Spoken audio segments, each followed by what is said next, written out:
Okay, so basically what this question is asking in both parts is it's testing your understanding of galvanic cells, okay? So really quick thing about galvanic cells is that at the anode, that's where oxidation takes place. So essentially you have your element in its solid form and it ends up losing electrons, and essentially what occurs is cations are then released into solution, and electrons that gets lost travel through the salt bridge, and they travel to the other solution, and they then react with cations in that solution and reduce them to create solid. Okay, so here we've got our anode and here we have our cathode. And how I know this is because when you look at the reaction equation of the cell, you'll notice that tin is in its solid form and copper is in its cationic form, aqueous. All right, and in our products, as you can see, tin gets oxidized because it goes from having an oxidation state of 0 to having one of +2. So essentially it lost 2 electrons. Copper gets reduced because it goes from having an oxidation state of +2 to 0. All right? So in part A, we're asked about tin either being in the anode or the cathode and either gaining mass or losing mass, and same with copper as well. So remember, always remember that the anode is where oxidation occurs, all right?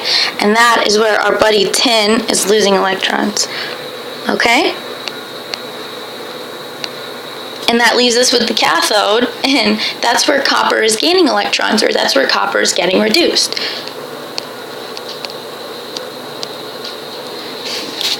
All right. Now, if we look back at the equation, we'll notice that tin is going from its solid form to its aqueous cationic form.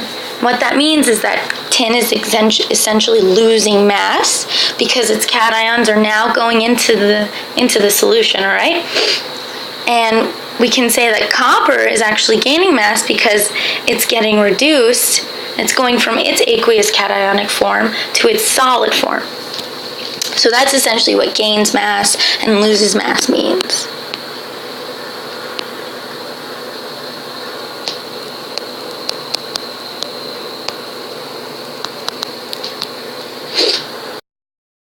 All right, so on to the next part, part B. We're asked to calculate the standard cell potential of the cell. And we're given the reduction potentials of each of the half reactions, but remember that only one is getting reduced and one is getting oxidized. They're both not getting reduced. You can't have that. So one's got to be reduced and one's got to be oxidized, okay? So we know that copper is getting reduced, so we can leave 0.337 as is, but we know that tin is getting oxidized, so essentially what we have to do is flip the sign. Okay, so let's go ahead and calculate that.